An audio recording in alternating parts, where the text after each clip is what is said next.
عاشق جنزاد اور 3 دن کی بھوکی لڑکی۔ قسط نمبر 1۔ آج دوسری بار جب وہ حویلی میں چوری چھپے داخل ہوئی تو آج بھی پوری حویلی میں سناٹا طاری تھا، مگر اس کے ساتھ ساتھ آج ماحول میں عجیب کی وحشت چھائی ہوئی تھی۔ ہبا کو ایسے محسوس ہو رہا تھا جیسے بہت سی مخلوقات اس کو چھپ کر دیکھ رہی ہوں، جو اس کی ایک ایک حرکت پر نظر رکھے ہوئے ہوں۔ ہبا کو دل ہی دل میں ڈر تو لگ رہا تھا، مگر اس نے خود کو مضبوط کر لیا اور یہ سوچ کر آگے قدم بڑھاتی رہی کہ وہ پہلے بھی یہاں پر آ چکی ہے۔ اس سے پہلے جب وہ چوری کی نیت سے آئی تھی تو کامیاب ہو کر گئی تھی اور اسے کسی جن بھوت کسی انسان نے کوئی نقصان نہیں پہنچایا تھا۔ آج بھی وہ اپنے مقصد میں کامیاب ہو کر یہاں سے جائے گی۔ خود کو ہزار تسلیاں دلاسے دیتے ہوئے وہ آگے ہی آگے بڑھنے لگی تھی، اور پھر اپنے ہیئر پن سے اس نے ہال کے دروازے کا لاک کھولا اور ٹارچ کی روشنی کی مدد سے چلتے ہوئے وہ آگے ہی آگے بڑھنے لگی۔ پھر وہ اس کمرے میں آ گئی جہاں سے اس نے وہ زیورات اور قیمتی ڈیکوریشن پیس اٹھائے تھے۔ جیسے ہی وہ کمرے میں داخل ہوئی، اس کا دروازہ بند کرنے کے بعد اس نے کمرے کی لائٹ آن کر دی اور پھر وہ اس الماری کی طرف بڑھنے لگی، مگر اگلا لمحہ تو ہبا کے لیے قیامت کا لمحہ تھا۔ جب اس نے الماری کو کھولا تو ایک دم کسی نے اس کا ہاتھ پکڑ کر اپنی جانب کھینچ لیا۔ ہبا کے منہ سے ایک دل روز چیخ برآمد ہوئی جو اسی کمرے میں ہی گونج کر رہ گئی۔ ہبا کو ایسے محسوس ہو رہا تھا جیسے وہ بہت اونچائی سے زمین پر گری ہو اور اس کی آنکھوں کے سامنے اندھیرا چھا گیا تھا۔ ایک دم اسے اپنے آس پاس بہت سے لوگوں کے بولنے کی آوازیں سنائی دینے لگیں۔ اس نے جھٹ سے اپنی آنکھیں کھول دیں اور حیران پریشان رہ گئی، کیونکہ اس کے آس پاس بہت سارے لوگ جمع تھے اور یہ وہ جگہ نہیں تھی جہاں پر وہ آئی تھی، بلکہ یہ تو کوئی اور ہی جگہ تھی۔ وہ تو جیسے کوئی دربار سجا ہوا تھا۔ اس کے آس پاس 6 لوگ کھڑے تھے جو سر جھکائے ہوئے تھے۔ ہبا جلدی سے اٹھ کر کھڑی ہو گئی اور حیران پریشان ہو کر ان چیزوں کو دیکھنے لگی۔ وہ اچانک سے کہاں پر آ گئی تھی، تبھی اسے یاد آیا کہ وہ تو اس الماری میں زیورات نکالنے کے لیے گئی تھی اور اچانک اسے کسی نے الماری کے اندر کھینچ لیا تھا۔ اس کے بعد منظر بدل گیا اور اب وہ یہاں پر تھی۔ تو کیا یہ الماری کے پیچھے کوئی کمرہ تھا یا کوئی تہہ خانہ تھا؟ اور یہ سب لوگ کون تھے جو اس کے آس پاس کھڑے تھے؟ جانے ان سے کیا پوچھا گیا کہ آپ مجھے یہاں کیوں لے کر آئے ہیں، مگر کسی نے بھی اس کی بات کا جواب نہیں دیا۔ ان کا لباس عام لوگوں سے قدرے مختلف تھا اور وہ سب کے سب خاموشی سے سر جھکائے کھڑے تھے۔ تبھی ایک طرف سے ایک نورانی چہرے والے بزرگ آتے دکھائی دیے۔ ان کے چہرے پر بہت زیادہ نور ہی نور تھا اور ان کے چلنے میں بھی وقار اور تمکنت نظر آ رہی تھی۔ وہ چلتے چلتے ہبا کے پاس سے گزرے اور ہبا جیسے ٹرانس کی کیفیت میں انہیں پلکیں جھپکائے بنا دیکھ رہی تھی۔ بزرگ ایک صوفے پر بیٹھ گئے۔ انہوں نے بڑی گہری نظر ہبا پر ڈالی اور پھر چند لمحوں بعد اپنی نظروں کا زاویہ بدل لیا۔ اب کی بار ہبا بھی جیسے ہوش کی دنیا میں واپس آ گئی۔ اس نے وہی سوال اس بزرگ ہستی سے کیا کہ میں یہاں پر کیسے آئی اور آپ لوگ کون ہیں؟ وہ کہنے لگے کہ تمہیں تمہارے سارے سوالوں کا جواب ملے گا، پہلے قاضی صاحب کو آنے دو۔ ہبا کی سمجھ میں کچھ نہیں آ رہا تھا۔ اب اسے دل ہی دل میں ڈر بھی لگ رہا تھا کہ وہ چوری کرتے ہوئے پکڑی گئی ہے، ایسا نہ ہو کہ یہ لوگ اسے کوئی نقصان پہنچا دیں۔ تبھی ایک طرف سے ایک نوجوان استاد دکھائی دیا۔ اس کے ہاتھ میں ایک کتاب تھی۔ وہ بھی پروقار انداز میں چلتا ہوا ان بزرگ کے ساتھ بیٹھ گیا۔ اس بزرگ نے آنے والے نوجوان سے پوچھا کہ لڑکی کا کیا معاملہ ہے اور تم لوگوں نے مجھے اس وقت یہاں کیوں بلایا ہے؟ تب وہ نوجوان کہنے لگا کہ یہ لڑکی حویلی میں پہلے بھی چوری کی نیت سے داخل ہوئی تھی، آپ کو میں نے اس کے بارے میں بتایا تھا۔ میں تبھی اس کو مزہ چکھانا چاہتا تھا، مگر آپ کے موکلوں نے آ کر بتایا کہ آپ نے منع کیا ہے کہ اس لڑکی کو کوئی نقصان نہیں پہنچانا، اور جو چیز یہ اٹھانا چاہتی ہے اس کو اٹھانے دیتا ہوں، اس کے کام میں کوئی رکاوٹ نہیں ڈالی۔ اب آپ کے موکلوں کی بات سن کر میں خاموش ہو کے رہ گیا، مگر مجھے اس بات کا اندازہ ہو گیا تھا کہ یہ لڑکی یہاں پر دوبارہ سے چوری کی نیت سے گھس آئے گی۔ تبھی میں نے ایک بار اسے واضح الفاظ میں یہاں پر آنے سے منع کیا تھا، مگر شاید اس کی سمجھ میں میری بات نہیں آئی۔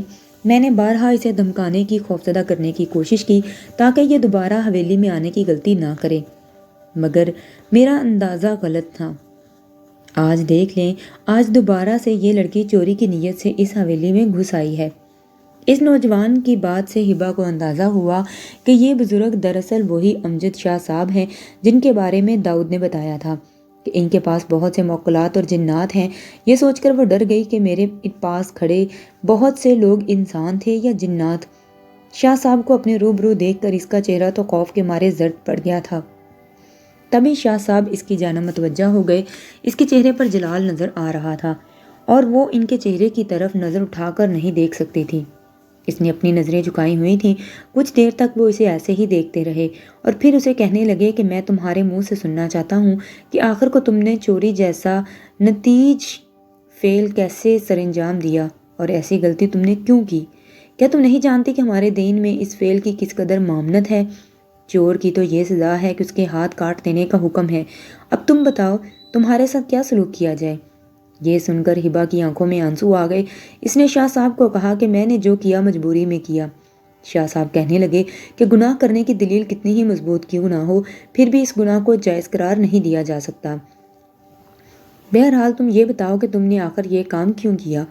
ہبا کی آنکھوں سے آنسو قطار در قطار بہنے لگے۔ اس نے شاہ صاحب کو اپنی زندگی کی کہانی وہاں سے سنانی شروع کی جہاں سے وہ اس گناہ کی مرتکب ہوئی تھی۔ سارے کام کاج کرنے کے بعد وہ جلدی سے اپنے کمرے میں آ گئی تھی۔ لائٹ آف کرنے کے بعد اس نے موبائل کو اوپن کر لیا اور جلدی سے واٹس ایپ پر میسج کر کے چیک کرنے لگی۔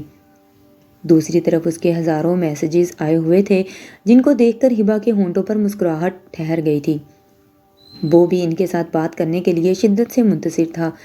جہاں اسے زیادہ ستانا مناسب نہیں سمجھا تو پھر اس کے ساتھ بات چیت شروع کرنے لگی۔ وہ بار بار ایک ہی بات کا شکوہ کر رہا تھا کہ مجھے کتنی دیر ہو گئی ہے تمہارے میسیجز کا انتظار کرتے ہوئے۔ اتنا انتظار کروانا اچھا نہیں ہوتا۔ یہ سن کر ہبا کے ہونٹوں پر پیاری سی مسکان پھیل گئی۔ اس سے کہنے لگی کہ وہ کچن میں مصروف تھی۔ سب کو کھانا دینے کے بعد وہ اب فری ہوئی ہے۔ پھر حسب معمول وہ رات گئے تک باتیں کرتے رہے۔ آج بھی ذوالقرنین کا اصرار تھا کہ مجھے تم اپنی تصویریں سینڈ کرو، میں تمہیں دیکھنا چاہتا ہوں۔ کتنا وقت ہو گیا ہے ہمیں ایک دوسرے سے بات کرتے ہوئے اور ابھی تک تم نے مجھے اپنی تصویر تک سینڈ نہیں کی۔ کیا تمہیں مجھ پر بھروسہ نہیں ہے؟ اس کا کہنا ہی تھا کہ ہبا جیسے پریشان ہو گئی۔ ذوالقرنین کی متوقع ناراضگی کا سوچ کر ہی اس کے ہاتھ پاؤں پھول گئے تھے۔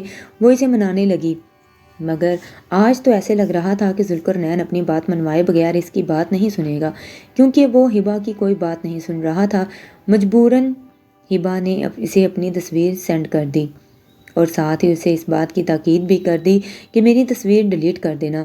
ذوالقرنین اسے اس بات کی یقین دہانی کروا رہا تھا کہ تم فکر مت کرو، میں تمہاری عزت ہو، جیسے میرے لیے میرے گھر کی خواتین کی عزت ہے ویسے ہی تمہاری بھی ہے۔ میں بھلا ایسے کیسے کر سکتا ہوں؟ اس کی بات سن کر ہبا پر سکون ہو گئی۔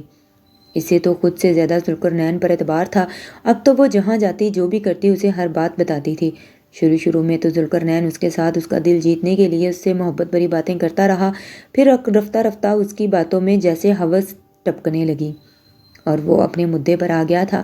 اب وہ ہر دوسرے دن ہبا سے ملنے کی درخواست کرنے لگا۔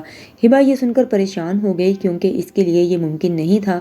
اگر اس کے گھر میں کوئی اسے دیکھ لیتا تو جا کے یہ بہت بڑا مسئلہ بن جاتا۔ اس نے ذوالقرنین کو صاف صاف لفظوں میں کہہ دیا کہ ایسا نہیں ہو سکتا، میں تم سے نہیں مل سکتی، مگر ذوالقرنین اسے ایک سے ایک ہزار بہانے بنانے لگا۔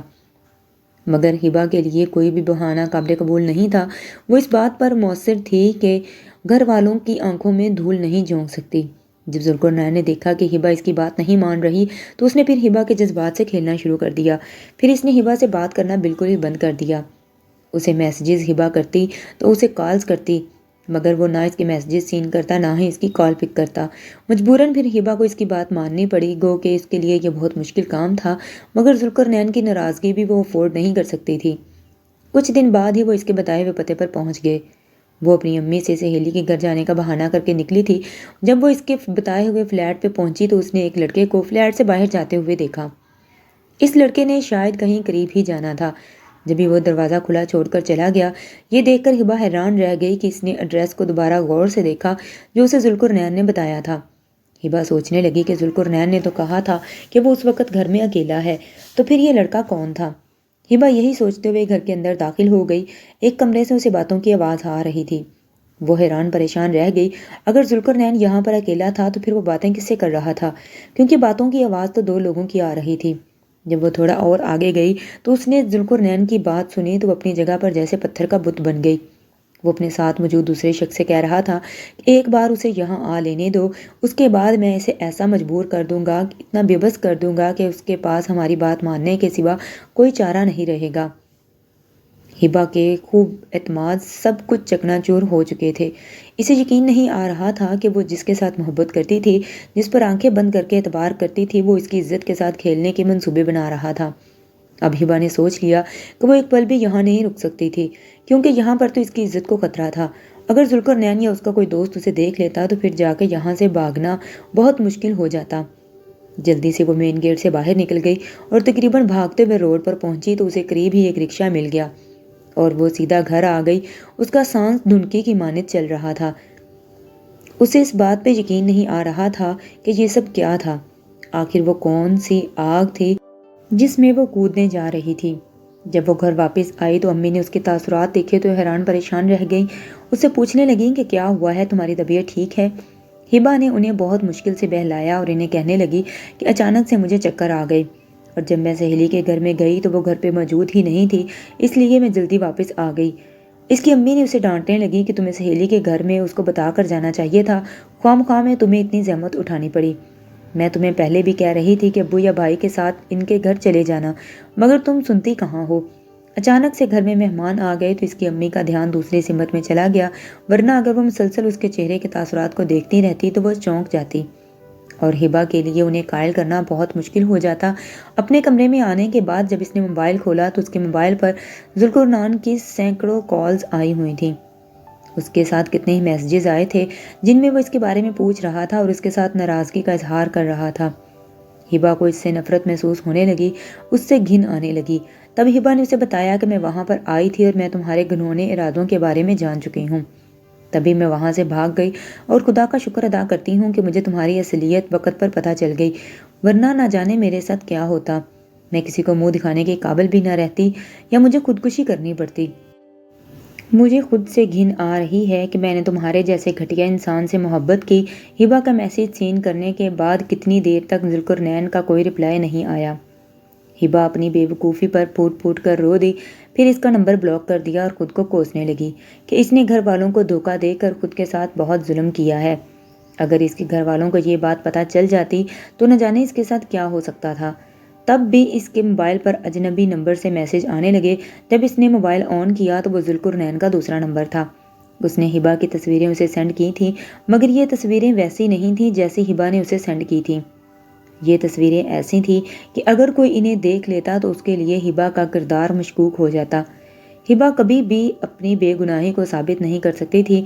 وہ ان تصویروں کو دیکھ کر جی جان سے کانپ گئی اور کانپتے ہاتھوں سے جب اس نے نمبر ڈائل کیا تو دوسری جانب سے وہ آواز سنائی دی۔ کچھ دیر پہلے تک تو اس آواز کو سن کر کھل اٹھتی تھی۔ اسے اپنے وجود سے یہ آواز سنتے ہی توانائی دوڑتی ہوئی محسوس ہوئی اور اسے لگتا تھا کہ اب اس کے بغیر اس کی زندگی نامکمل ہے۔ اگر یہ اس کے پاس ہو تو زندگی مکمل ہو جائے گی اور تمام خوشیاں اس کی جھولی میں آ جائیں گی۔ آج اسے یہ آواز سن کر خوف محسوس ہو رہا تھا، نہ جانے وہ اس سے کیا کہے گی۔ اور پھر اس کی باتوں نے ہبا کو جھنجھوڑ کر رکھ دیا۔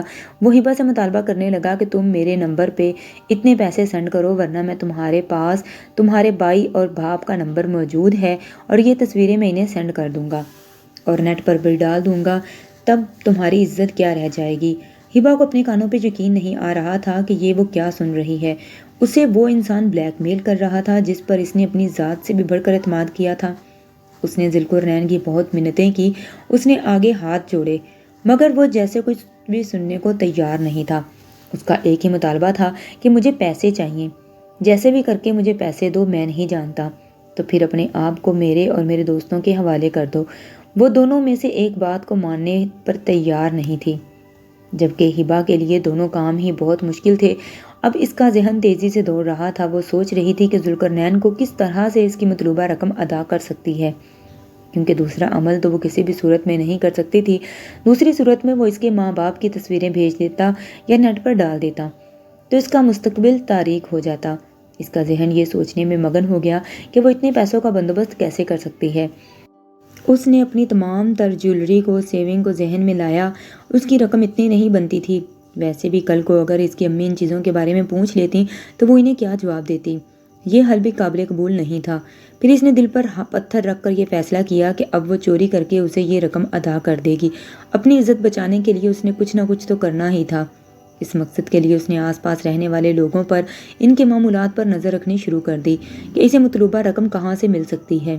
اس کا ذہن تیزی سے انہی سوچوں میں گم تھا جب اگلے دن اس نے امی کو اپنی دادی سے یہ کہتے ہوئے سنا کہ امجد صاحب کو بھی گھر پر چوٹ پڑ گئے ہیں، اور پھر تھوڑی دیر بعد ان کی چیخوں سے پورا محلہ گونج اٹھا۔ محلے والوں نے پولیس کو اطلاع کر دی۔ یوں پولیس والے انہیں ہاتھوں میں ہتھکڑیاں ڈال کر تھانے لے گئے۔ داؤدو یہ باتیں سن کر بننے لگی تھیں، کہنے لگیں کیا چوروں نے امجد صاحب کی حویلی کے بارے میں وہ عجیب و غریب باتیں نہیں سنی تھیں؟ اگر سنی ہوتی تو وہ کبھی بھی رات کے وقت وہاں پر غلط کام کرنے کے ارادے سے کبھی بھی جرأت نہ کرتے۔ مجھے اب اس بات میں دلچسپی محسوس ہو رہی تھی۔ میں نے دادو سے پوچھا کہ کیوں، ایسا کیا ہے امجد صاحب کی حویلی میں؟ کہنے لگی کہ امجد صاحب خدا کے نیک بزرگ ہیں اور وہ بہت ہی اچھے انسان ہیں۔ کہنے والے کہتے ہیں کہ ان کے قبضے میں نیک جنات اور موکلات ہیں جو ان کی غیر موجودگی میں ان کے گھر کی حفاظت کرتے ہیں۔ جب بھی کوئی چوری کی نیت سے اس گھر میں گھستا ہے تو وہ وہاں سے اپنی جان بچا کر بمشکل بھاگتا ہے، کیونکہ امجد صاحب کے جنات ان کو حویلی کی حفاظت کرتے ہیں۔ سنا ہے کہ وہاں پر بہت قیمتی سامان موجود ہے۔ اور یہ سن کر ہبا کو جنات والی بات پر یقین تو نہ آیا، مگر اسے اس بات پر خوشی محسوس ہوئی کہ اس کا آدھا مسئلہ تو دادو نے حل کر دیا ہے۔ امجد صاحب کی حویلی میں بہت سی قیمتی چیزیں موجود تھیں، جیولری تھی جن کو بیچ کر اچھی خاصی رقم حاصل کی جا سکتی تھی، اور اسی لالچ میں لوگ وہاں پر چوری کرنے کی کوشش کرتے تھے۔ ہبا کو ان باتوں پر یقین نہیں آیا۔ اس نے فیصلہ کیا کہ وہ آج ہی اس حویلی میں جائے گی، کیونکہ دن پہ ذوالقرنین کا تقاضا بڑھتا جا رہا تھا۔ وہ کال اور میسج کر کے ایک ہی بات کہتا تھا کہ جلد سے جلد رقم میرے حوالے کرو، ورنہ نتائج بھگتنے کے لیے تیار ہو جاؤ۔ ہبا کو اس بات پر بہت عجیب لگتا۔ وہ اس سے سوچ میں مبتلا ہو جاتی تھی کہ یہ شخص کون تھا جو کچھ دن پہلے اس سے محبت کا دعوے دار تھا اور جس کی زبان اس سے پیار بھری باتیں کرتے نہیں تھکتی تھی۔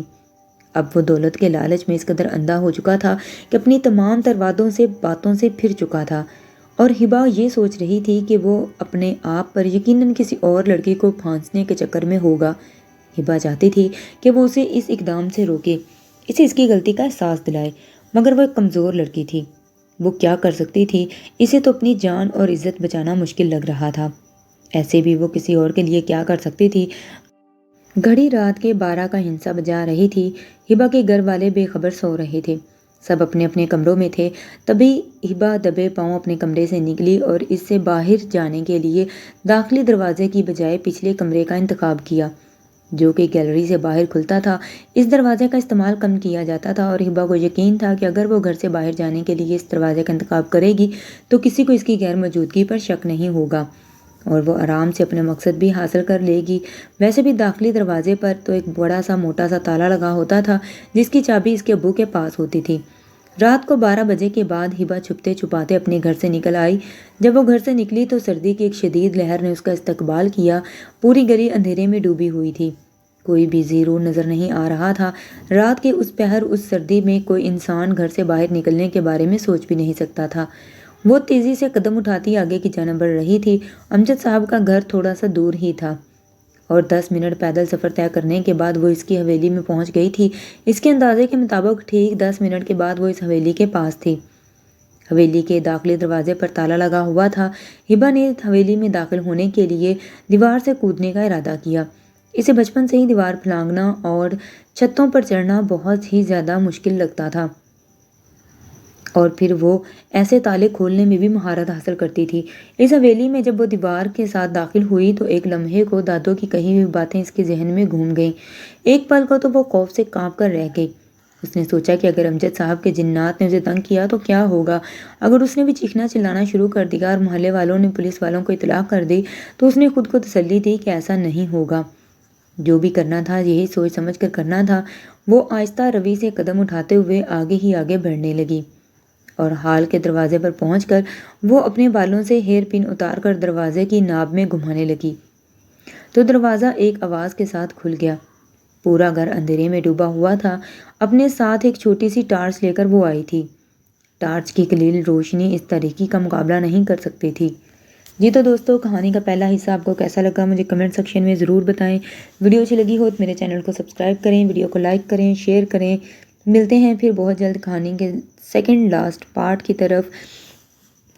تب تک کے لیے اللہ حافظ۔